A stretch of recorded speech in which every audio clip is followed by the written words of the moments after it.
એને રસપાનનો આનંદ આવે.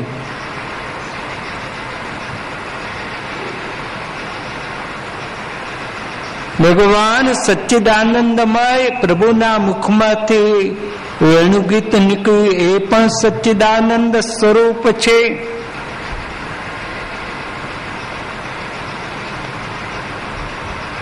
તત્કાલ એ આનંદ આપનાર છે.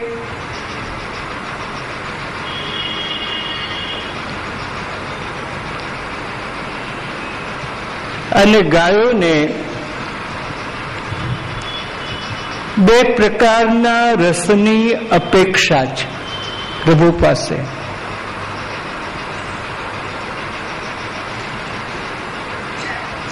એક તો આ વેણુનાદ રસ પોતાના કર્ણ ફૂટઈ પિબંત્યા. ફૂટ એટલે પડ્યો. કાનના પડિયા દ્વારા આ રસનું પાન કરે છે.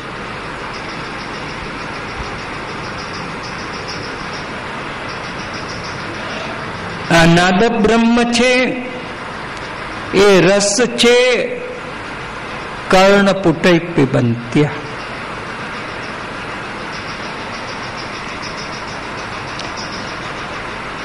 જગતમાં જે પડિયા બન્યા ને તે કાનને જોઈને એના ઉપરથી પડિયા બન્યા છે.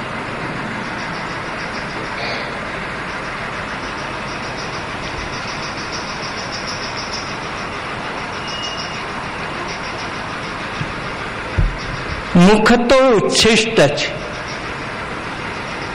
મુખ આપણું ઉચ્છિષ્ટ છે, હોદેલું છે, ઉચ્છિષ્ટ. તો ઉચ્છિષ્ટ મુખથી આ વેણુનાદના રસનું પાન કરાય નહીં, અથવા ભગવાનના ચરિત્ર રસનું પાન કરાય નહીં.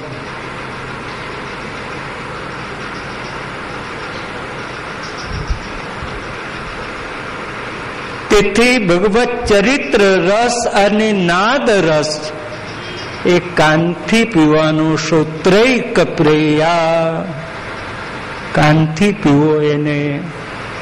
કારણ કે કાન ઉચ્છિષ્ટ નથી, પવિત્ર છે.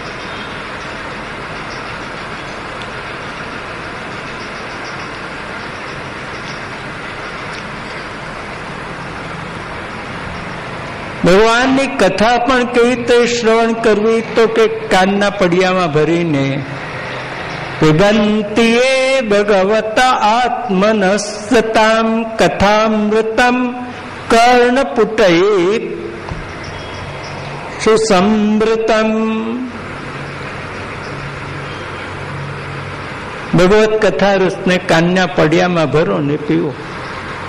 પડિયો એ પવિત્ર પાત્ર છે. બીજા બધા જ પાત્ર અપવિત્ર બને. માજવું પડે. એક જણ પીએ તો પછી એને માજવું પડે.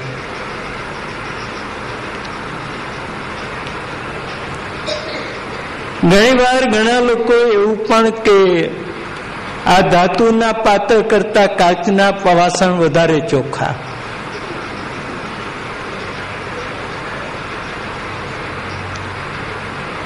વધારે શુદ્ધ કહેવાય. પણ કાચના પાત્ર પણ અશુદ્ધ. ઘણી વાર ઘણા લોકો કે આમ તો આ પ્યોર કાચ છે, શુદ્ધ શુદ્ધ. કોઈ જવાબ નહોતો જડતો. તે વખતે હું ભણતો, કાશી પરીક્ષા આપવા જતો. એમાં એક વાર ગયેલો, ગંગા સ્નાન કર્યું. પછી મન થયું કે પાછું જવું તો ગંગા જળ લેતો જવું ઘેર. કઈ વાસણ કેવું તો રાખેલું નહીં. એટલે ગંગાના કિનારે આમ બોટલો વેચનાર બેઠેલો.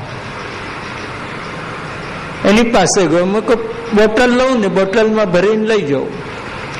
એમાં એક સરસ બોટલ જોઈ, આમ ગમી ગઈ કે આમ બહુ સારી છે. ઢાંકણું બાંકણું બધું.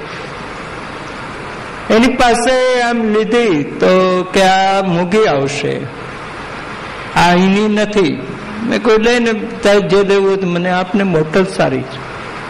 લીધી, ઢાંકણું ખોલ્યું તો અંદરથી એવી વાસ આવી. મેં કહ્યું ભાઈ આમાંથી તો વાસ આવે છે. પેલા કહ્યું એ પરદેશની છે.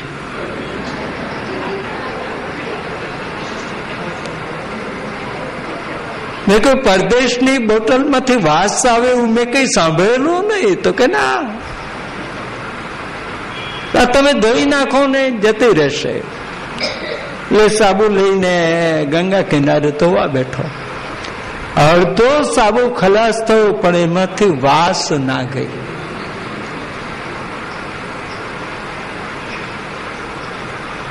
હવે આ શુદ્ધ કઈ તેના અણુ અણુમાં કાચના પેલી વાસ બેસી ગયેલી.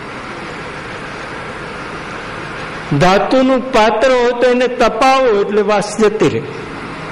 આને તપાવો તો તૂટી જાય, પૈસા માથે પડે. એટલે કાચના વાસણમાં પણ દોષ તો આવે છે. તેથી ઉત્તમ વાસણ કયું કે પડ્યો, એક વાર વાપર્યો એટલે નાખી દો, ફરી એ વાપરવાનો જ નહીં. તો કર્ણ પુટાઈ. આ ગાયો પોતાના કાન એને આમ ઊંચા કરી અને વેણુનાદનો અમૃત પિયુષ એ પાન કરી રહેલા ગાયો.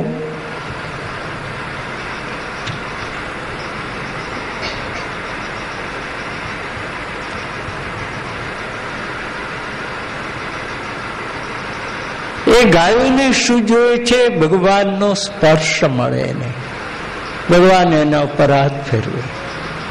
આ સુખ બીજું કોઈ રમણની તો પશુ જાતિ છે, એને કોઈ અપેક્ષા નથી, આશા પણ નથી.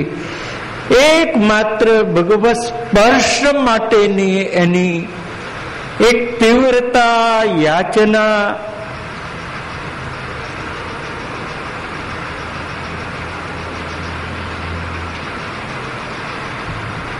અને ગાયો પ્રભુના વેણુનાદ દ્વારા એટલી ભાવ વિભોર બની જાય છે કે એના બાવલામાંથી દૂધ ઝરી જાય એનું પણ એને ભાન નથી રહેતો.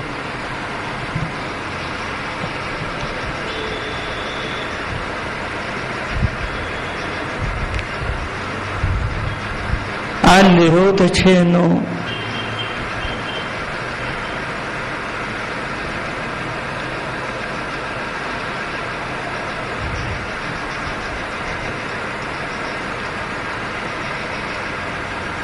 ભગવાન ગાયોના ઇન્દ્ર છે, ગોવિંદ.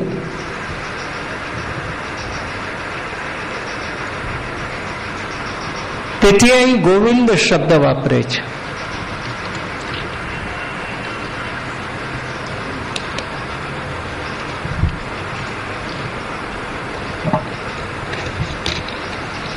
હવે ગોવિંદ નામ ભગવાનનું ક્યારે પડ્યું?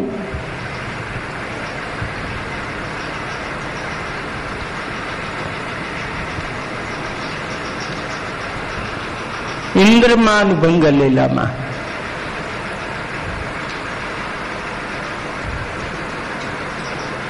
જ્યારે ઇન્દ્ર આવી ભગવાનની ક્ષમા માગે છે, ભગવાન ઉપર અભિષેક કરે છે,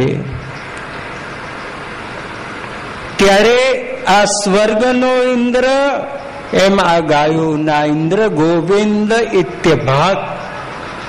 ગોવિંદ એ નામ ભગવાનનું પ્રસિદ્ધ થયું. તે તો 7 વર્ષની લીલામાં